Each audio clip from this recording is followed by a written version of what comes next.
안녕하세요. 잡시광입니다. 그동안 정계에서 물러나 있던 아베가 다시 복귀각을 잡고 있습니다. 지난 영상에서 일본 자민당은 반도체 전략추진의원 연맹을 발족시키면서 아베 전 총리와 그의 베프인 아소다로 부총리를 대표격으로 앞세웠다는 소식을 전해드렸었는데요. 이번에는 자민당 내 배터리 관련 연맹을 발족했다는 소식도 나왔습니다. 그런데 이번에도 아베입니다. 8일 일본 언론과 정가에 따르면 아베 전 총리가 자민당 배터리 산업 강화 의원 연맹에 고문으로 취임한다고 밝혔습니다.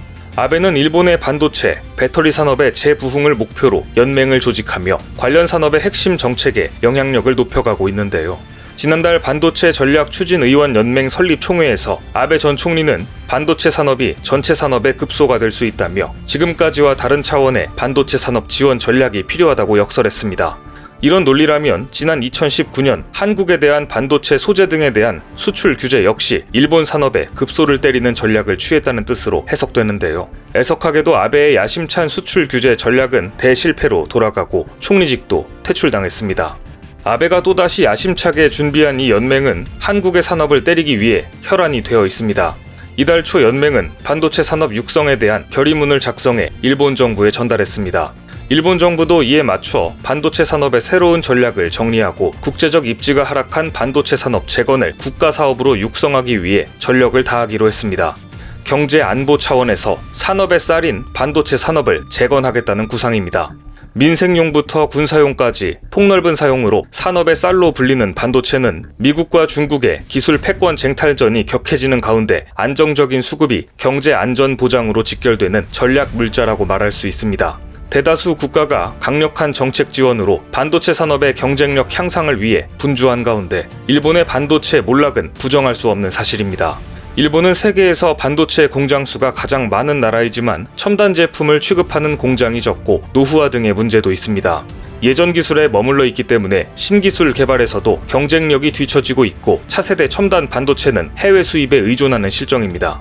일본의 반도체 산업은 과거 1990년대 반도체 강국으로 불릴 정도였으나 한국, 미국, 대만 등에 밀려 점차 쇠락을 거듭했습니다. 반도체 매출에서 세계 상위 기업에 들어갈 정도로 위상을 떨쳤던 파나소닉도 지난 2019년 반도체 사업을 철수했고 도시바도 경영난 때문에 반도체 사업부를 매각하기도 했습니다. 일본이 반도체 분야에서 자력으로 다른 국가의 반도체 기업들과 격차를 좁히는 것은 사실상 불가능합니다. 일본의 반도체 산업을 몰락시킨 장본인인 아베가 일본 반도체의 재부흥을 꿈꾸는 조직의 수장이 된 것만 봐도 그 수준을 알 수 있는데요. 일본이 살아남을 방법은 잘나가는 해외 기업과 손을 잡는 게 유일한 길입니다. 한국의 반도체 기업은 당연히 말도 안 되고 미국도 자국의 반도체 역량 강화로 일본에게 도움을 줄 생각이 전혀 없어 보입니다. 결국 애타는 일본이 잡으려는 손은 그나마 우호적인 관계를 유지하고 있는 대만의 TSMC인데요. 일본의 TSMC 유치 노력은 한국의 반도체 산업을 겨냥해 반도체 소재 수출 규제를 발동한 지난 2019년부터 본격화됐습니다. 일본 정부가 기대했던 TSMC의 첨단 반도체 생산 공장은 미국으로 갔지만 연구 거점 유치로 뒤처진 반도체 산업 경쟁력을 끌어올릴 수 있을 것이란 기대감이 나타나고 있는 것인데요. 최근 일본 정부는 자국 반도체 연구 거점을 조성하기 위해 대만 TSMC에 약 2천억 원을 지원하기로 결정했습니다.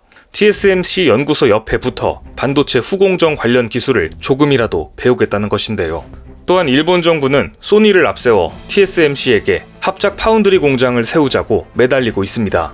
최근 로이터 및 일본 언론에 따르면 일본 상공부는 약 10조 원을 들여 일본의 소니와 TSMC의 20나노급 파운드리 공장 설립을 제안하겠다고 밝혔습니다. 현재 일본에게 유일하게 남은 반도체 분야인 소니의 이미지 센서를 앞세워 다른 반도체 분야까지 진출하려는 전략입니다.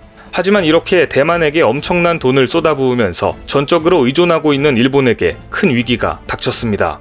TSMC조차도 현재 일본에게 도움을 줄 상황이 전혀 아니라는 것인데요. 8일 홍콩의 SCMP에 따르면 대만 반도체 업체가 가뭄, 전력난, 코일9 등으로 삼중고를 겪고 있어 반도체 생산 차질이 불가피하다고 보도했습니다. 그동안 방역 모범국으로 칭찬을 받았던 대만에서 최근 감염병이 창궐하고 있는 것입니다. 이에 따라 반도체 공장의 가동이 정상적으로 이루어지지 않고 있습니다. 반도체 업체가 밀집되어 있는 신주 지역 공장은 설 연휴를 방불케 할 정도로 한산합니다. 대만에서는 5월 중순부터 확진자가 일평균 430건 이상 발생하고 누적 사망자 수는 불과 한 달 만에 12명에서 260명으로 치솟았습니다. 한 곳의 반도체 공장에서도 약 131명이 확진 판정을 받으면서 초비상사태가 이어지고 있습니다. 그런데 문제는 이 숫자가 앞으로 더욱 늘어날 것으로 전망된다는 점입니다. 뿐만 아니라 최근 대만은 심각한 가뭄에 시달리고 있습니다. 반도체 공장에 공급할 용수가 부족해 생산에 차질을 빚고 있는 것인데요. 물은 반도체 산업의 쌀이라고 할 수 있을 정도로 필수적인 자원입니다. 수많은 반도체 공정 전후로 이루어지는 세정 작업에 물이 주로 사용되며 반도체 원재료인 웨이퍼를 깎고 부스러기를 씻어내거나 각종 화학물을 제거하는 과정 등에 쓰입니다. 거의 모든 공정 과정에 필수적이라고 해도 과언이 아닌데요. 그래서 일반적으로 반도체 공장의 위치를 정할 때 용수 공급이 수월하게 이루어지는 곳에 자리를 잡습니다. TSMC 공장의 경우 하루에 20만 톤에 가까운 물을 사용할 정도로 막대한 양이 필요한 것으로 알려져 있는데 수십 년 내 최악의 가뭄 사태로 큰 위기에 빠진 상황입니다.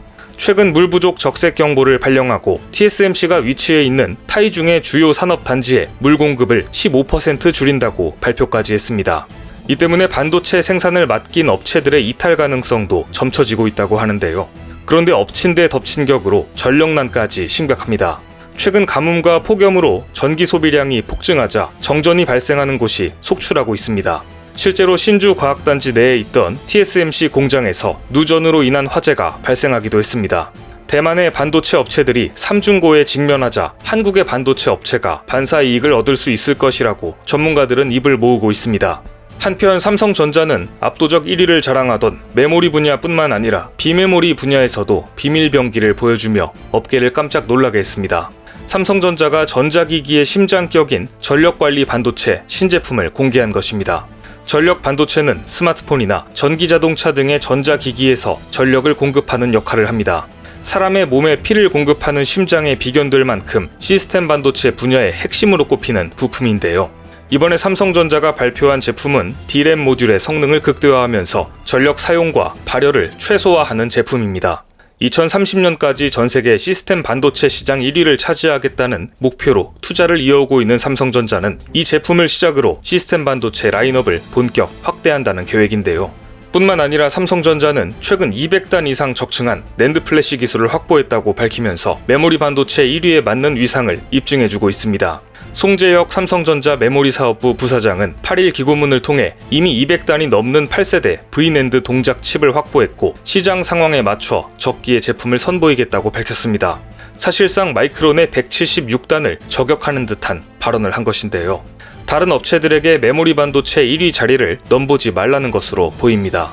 삼성전자의 3D 스케일링 기술은 세계 최초로 다른 기업들과는 차원이 다른 것으로 알려져 있습니다. 이 기술을 통해 높이의 한계를 극복해 미래의 V낸드를 1000단까지 쌓겠다고 강조했습니다. 최근 전 세계 반도체 기업 간 경쟁 격화로 삼성전자 위기론이 불거졌지만 메모리 반도체 시장에서 삼성전자의 지위는 여전히 굳건한 것으로 나타났습니다. 메모리 반도체는 전년 대비 31.7% 성장하며 전체 반도체 제품 중 가장 높은 성장률을 보이고 있는데요. 업계에 따르면 삼성전자가 올해로 D램 시장에는 30년째, 플래시 메모리 시장에서는 20년째 모두 압도적 1위를 지킬 것으로 전망하고 있습니다. 경쟁 기업의 견제와 추격 속에서도 메모리 반도체 부문에서 초격차를 유지하고 있다는 평가입니다. 앞으로 비메모리 반도체 부분에서도 대규모 투자가 성과를 이루어 현재 위기를 맞고 있는 TSMC와의 격차를 빠르게 좁힐 수 있길 기대해 보겠습니다.